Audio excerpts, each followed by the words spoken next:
사랑하는 여러분, 대림절 둘째 주일을 맞이하면서 여러분들의 삶 속에 우리 아기 예수 탄생의 기쁨과 축복이 회복되기를 바랍니다. 특별히 여러분들 모두에게 하나님의 평화와 위로가 그리고 그분의 공의로움이 풍성하게 임하시는 대림절 그리고 성탄절이 오시기를 주님의 이름으로 축복합니다. 사랑하는 여러분, 오랜 세월 하나님의 메시아가 오기를 기다리다가 마침내 유대 땅 베들레헴, 자기들의 땅으로 오셨던 그 하나님의 메시아를 처음으로 만났던 사람들, 그 사람들은 자기들을 위해서 하늘로부터 나오신 분을 맞이하기 위해서 자신의 삶과 자신의 마음으로부터도 나오는 것들이 있어야 한다라는 것을 경험했어요. 오늘 우리가 묵상하도록 초대받은 이 말씀은 메시아를 기다리는 사람들, 그리스도를 만난 사람들, 그들의 삶과 그들의 마음으로부터 무엇이 나왔는지를 우리에게 잘 보여주고 있는 말씀이기도 합니다.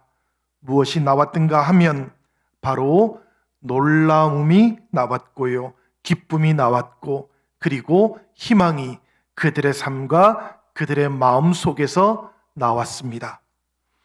말씀을 묵상하시는 동안에 주님을 만난 나에게도 이런 놀람과 기쁨, 희망이 나왔었는지를 돌아보시는 시간이 되기를 바랍니다. 그리고 예수께서 이 땅에 슬픔 많은 세상과 가난한 마음 속으로 다시 오시기를 기대하고 또 기다리는 이 대림의 시간에 내 삶과 내 마음으로부터도 이런 놀람과 기쁨이 다시 한번 터져나와서 하늘 나오신 그분께 화답하며 함께 그분의 희망 속으로 들어가는 풍성하고 충만한 대림의 은혜를 함께 살아가시기를 기원합니다. 메시아를 만났던 사람들, 그들로부터 나왔던 첫 번째 화답이 무엇인가 하면 놀람이었습니다. 그런데 그들에게서 첫 번째로 놀람이라는 이 감정이 나왔다라는 것은 그렇게 놀라운 일은 아니지요. 왜냐하면 일반적인 자연세계의 법칙과 상식을 깨트리는 초월적인 사건이 메시아와 함께 나타났기 때문입니다. 오늘 말씀 속에 보면 마리아가 보였던 그 첫 번째 반응이 바로 이 놀람이라고 하는 감정이었어요. 천사 가브리엘이 갑자기 은혜를 받은 자여 평안할지어다, 주께서 너와 함께 하시도다라는 말을 걸어왔기 때문에 어린 마리아는 깜짝 놀랐던 것이지요. 깜짝이야. 마리아가 이렇게 반응을 보였던 겁니다. 왜 그런가 하면 천사 가브리엘이 나타난다라는 것은 곧 자신의 인생 가운데 하나님께서 출현하셨다라는 그런 의미를 가지고 있기 때문이에요. 갑자기 하나님께서 찾아오시고 함께 하실 것이다 이렇게 말씀하시니 이 어린 마리아가 얼마나 놀랐겠습니까? 그런데 여러분, 이 반응은 사실 마리아에게만 나타났던 반응은 아니에요. 이 마리아에 대한 이야기가 나오는 조금 앞에 보면 세례 요한의 아버지가 될 사가랴에 대한 말씀이 나오는데, 이 사가랴에게 하나님께서 찾아오셨을 때에도 사가랴가 보였던 반응이 바로 이 놀람이라고 하는 감정이었다 그럽니다. 누가복음 1장 11절에서 12절까지 보면 이런 말씀이 나오고 있지요. 주의 사자가 그에게 나타나 향단 우편에 선지자 사가랴가 보고, 제가 다시 읽겠습니다. 누가복음 1장 11절에서 12절까지의 말씀을 다시 한번 제가 말씀을 통해서 읽겠습니다. 주의 사자가 그에게 나타나 향단 우편에 선지라 사가랴가 보고 놀라며 무서워하니. 아기 예수 탄생의 소식을 전하려고 천사들이 목자들에게 나타났을 때에도 이 목자들이 보였던 반응이 놀람이라고 하는 감정이었다 그래요. 누가복음 2장 9절의 말씀입니다. 그 말씀은 이렇게 되어 있지요. 주의 사자가 곁에 서고 주의 영광이 그들을 두루 비침에 크게 무서워하는지라. 이 말씀 속에 크게 무서워하다라는 말씀은 놀라운 감정을 표현하고 있는 말씀이기도 한 것입니다. 구약 성경에 나오는 선지자들을 비롯해서 하나님의 사람들이 하나님을 만나고 일관되게 보였던 반응이 무엇인가 하면 바로 이 놀람이라고 하는 감정이었다고 성경은 그렇게 전하고 있어요. 그래서 하나님께서는 이렇게 놀라는 사람들에게 끊임없이 두려워하지 말아라, 그렇게 말씀해 주셨던 것이지요.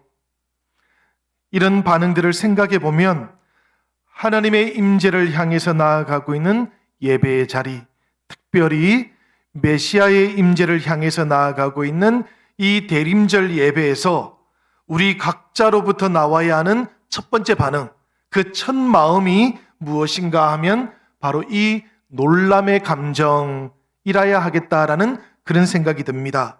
여러분, 모든 예배가 그렇겠습니다마는 특별히 이 대림절 예배의 때에 메시아의 오심과 하나님의 임하심을 기다리는 우리 모두는 또 다른 마리아가 되고 또 다른 사가랴가 되고 또 다른 목동들이 되어서 임하시는 그 하나님을 향해서 우리의 놀람의 감정으로 화답해야 할 줄로 생각이 됩니다. 사랑으로 인해서 하늘을 나와서 우리 가운데로 내려오신 이 일에 우리들 모두는 놀랄 각오를 하고 예배에 임해야 한다라는 그런 이야기겠습니다. 이 하나님의 사랑에 놀라서 하나님께서 지금이라도 내 삶에 임하실 수 있고 그분의 임재 앞에서는 달라질 수도 있다라는 그 마음의 결심과 함께 예배에 임해야 하겠습니다. 성도 여러분, 어제나 오늘이나 영원히 변하지 않겠다라는 그런 마음과 태도는 사실 신앙적이지는 않습니다. 달라지지 않겠다라는 마음은 하나님의 메시아가 찾아와도 놀랄 마음이 없다는 뜻이기 때문에 그렇습니다. 하나님을 인정하지 않겠다라는 그런 태도가 깔려있기 때문에 그렇습니다. 달라지지 않겠다는 이 마음과 메시아 오시기를 기다리는 마음은 서로 충돌할 수밖에 없는 것이지요.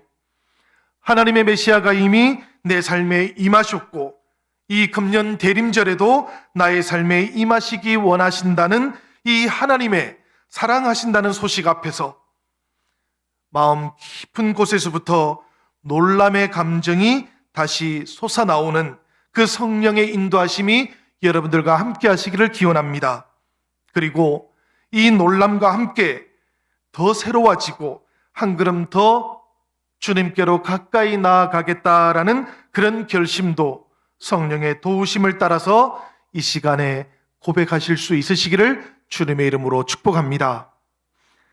메시아를 만났던 사람들이 보여주는 두 번째 반응은 어떤 것인가 하면 기쁨이에요. 이 기쁨의 감정을 헤아려 보기 위해서 오늘 우리는 하나님께서 왜 어린 마리아를 찾아오셨을까 한번 생각해 보아야 되겠습니다. 여러분, 하나님께서 어린 마리아를 찾아온 이유가 무엇일까요? 그 어린 소녀 마리아를 곤란하게 만들려고 했던 것이겠습니까?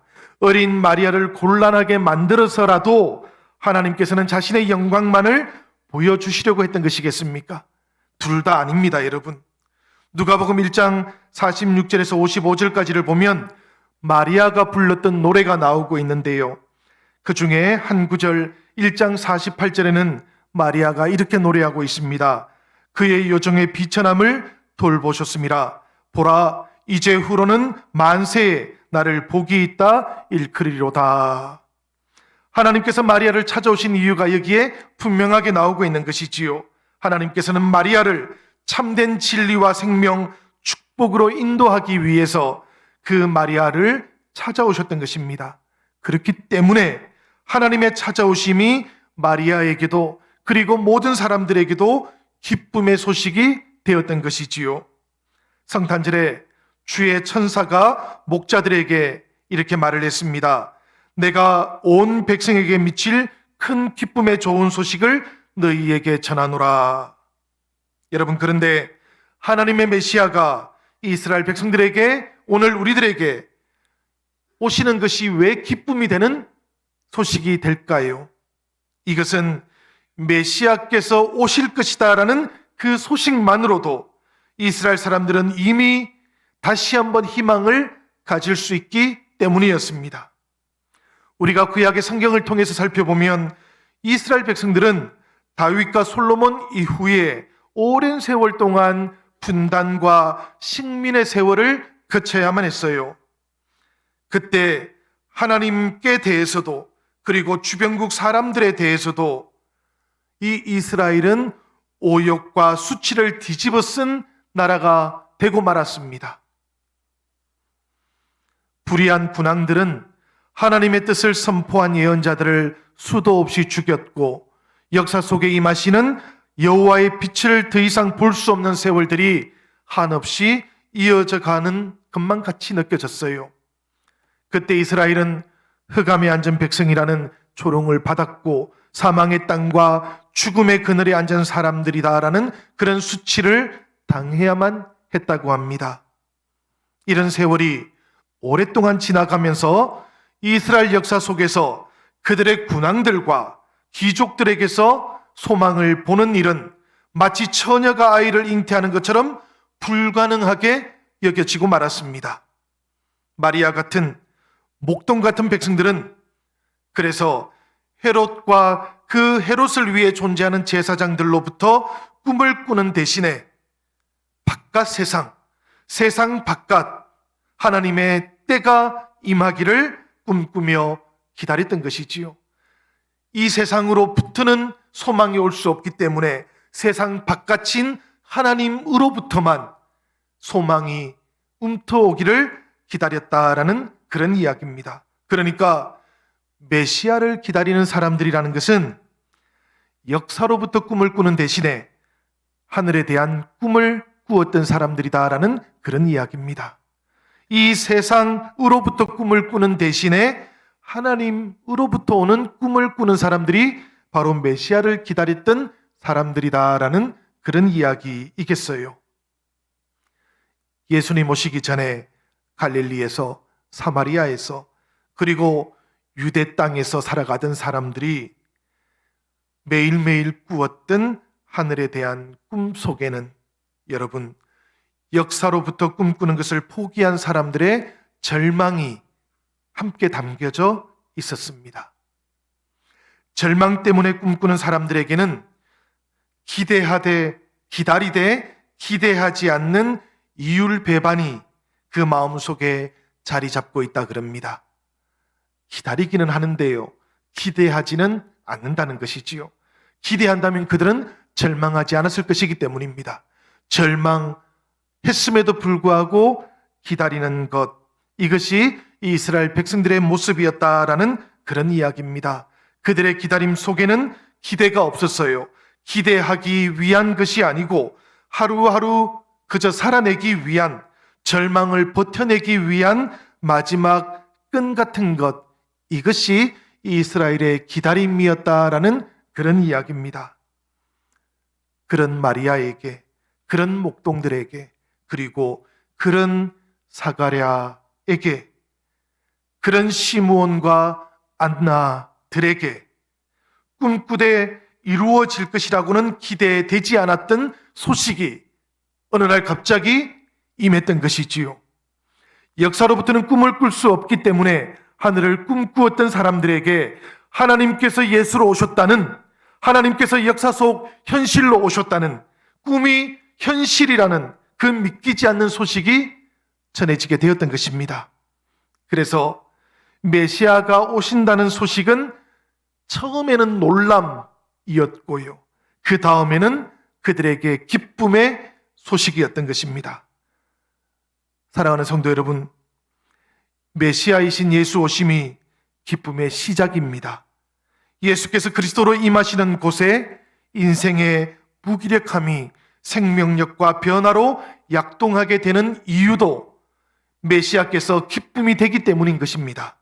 그래서 신앙이라고 하는 것은 끊임없이 기쁨 가운데 희망을 품는 일입니다. 무력하고 절망적인 그 순간 속에서도 하나님께서 역사하실 것을 다시 또다시 신뢰하는 것, 이것이 신앙인 것이지요. 하늘로부터 나오셔서 우리를 위해서 메시아로 이 땅에 오셨던 그 하나님 때문에 우리 그리스도인들은 아무리 현실이 어렵고 살아가는 세월 속에 구원의 빛이 보이지 않는다고 해도 그렇기 때문에 결코 희망을 놓지 않을 수 있는 것입니다. 하나님께서 그런 우리의 현실 가운데 메시아로 오셨기 때문입니다. 이 예수 그리스도의 영이 지금 우리의 그런 어려운 현실 속에 함께 하고 계시기 때문이고요. 그 성령께서 내 안에 머물러 계시기 때문입니다. 코로나 변이 바이러스가 다시 확산이 되기도 하고요. 어쩌면 우리가 코로나 3년 차를 맞이할 수도 있는 그런 현실입니다만은, 그래서 저는 희망하기를 멈추지 않습니다. 여러분들도 우리에게로 찾아오신 이 메시아 예수 그리스도로 인해서 소망하고 기뻐하고 놀라기를 멈추지 마시기를 바랍니다. 세상 속에서 희망이, 기쁨이 주어지지 않을 때에도 하늘로부터 이 세상 바깥으로부터 오는 기쁨과 놀람의 소식이 우리에게 찾아오고 있다는 것을 잊지 마시고 기억하시기를 바랍니다. 처녀의 몸에서 기적을 일으키셨듯이 불가능한 곳에서도 구원의 새로운 역사를 하나님께서 열어주실 것을 이 대림절에도 사랑하는 여러분 믿으시고 희망하시기를 바랍니다. 우리가 하나님을 신뢰하고 예수 그리스도 안에서 이 희망을 보는 사람들이라면 다시 메시아 오시기를 기다리는 이 대림절에 우리들 모두는 불가능한 현실과 어려운 삶 가운데서도 이 놀람과 기쁨 그리고 희망으로 화답했던 마리아들이 되어야 하기를 멈추어서는 안 될 겁니다. 마리아는 38절에서 이렇게 고백을 하고 있지요. 주의 여종위원이 말씀대로 내게 이루어지이다. 여러분, 이 마음이 메시아를 기다리는 사람의 마음이기도 하고요. 그 마음 속에 메시아를 잉태한 사람의 고백이기도 한 것입니다. 메시아를 잉태한 마리아가 이렇게 고백했던 것은 자기의 연약한 삶과 그 가냘픈 마음으로라도 하늘의 뜻을 받아들이고 품어보겠다라고 그렇게 결단했던 것이지요. 누군가 그런 이야기를 했습니다. 순종이라고 하는 것은 행동으로 드러나는 믿음이다. 그렇다면 이 마리아의 순종은 자신의 인생을 걸고 목숨을 걸었던 믿음이라고 그렇게 말할 수 있겠습니다. 사실 마리아도 이것을 잘 알고 있었어요. 마리아에게는 정혼한 남자가 있었지 않습니까?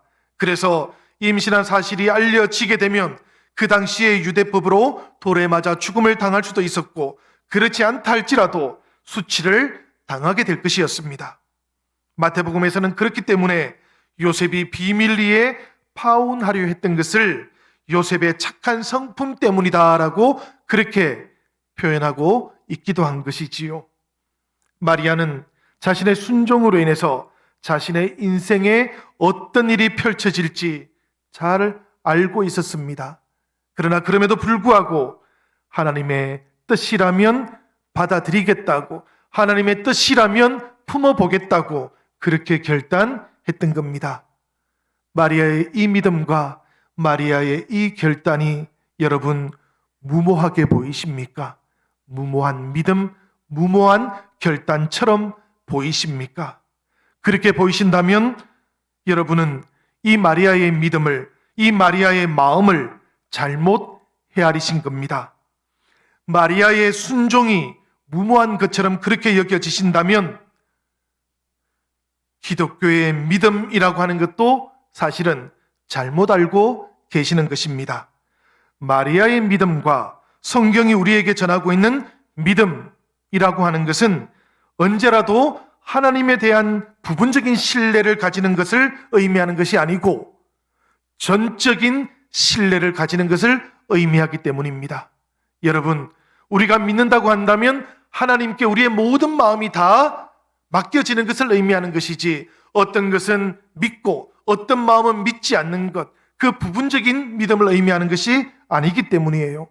마리아는 무모했기 때문에 믿은 것이 아니고 하나님을 믿기 때문에 무모한 것처럼 그렇게 보였을 뿐입니다. 이 대림절에 하나님께서 우리에게 보기 원하시는 믿음도 바로 이런 마리아의 믿음인 것이지요.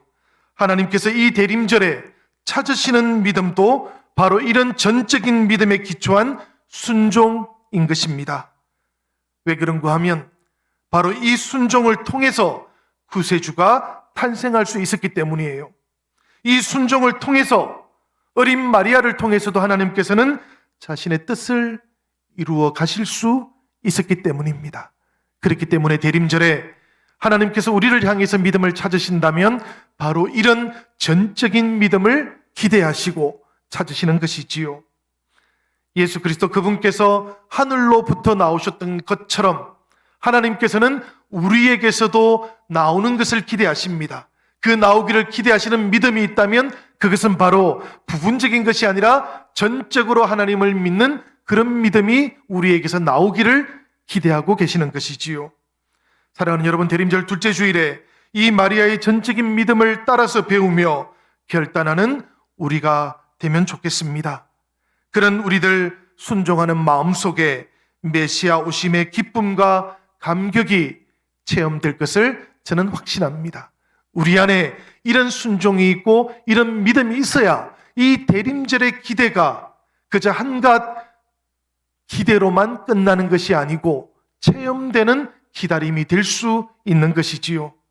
말씀을 맺겠습니다. 여러분, 이 금년 대림절에 우리를 향해 찾아오시는 하나님으로 인해서 놀람과 경이로움과 그리고 하나님을 향한 전적인 믿음이 나의 마음속에도 우리의 일상에도 그리고 우리의 신앙 가운데에서도 다시 체험되시기를 주님의 이름으로 축원합니다. 이 금년 대림절에는 땅으로부터 어떤 것도 희망할 수 없다고 할지라도 하늘로부터 우리에게 희망이 되어 주시기 위해서 이 땅으로 오셨던 그 메시아 예수 그리스도로 인해서 영혼의 기쁨을 누릴 수 있으시기를 기원합니다. 금년 대림절에는 나의 생각뿐만이 아니라 주님의 말이 나를 통해서 이루어지는 그런 역사가 나타날 수 있기를 바랍니다. 그래서 그 주님의 말씀 앞에 순종함으로 소망을 향해서 한 걸음 성큼 나아가는 그런 대림절 되기를 주님의 이름으로 간절히 축원드립니다.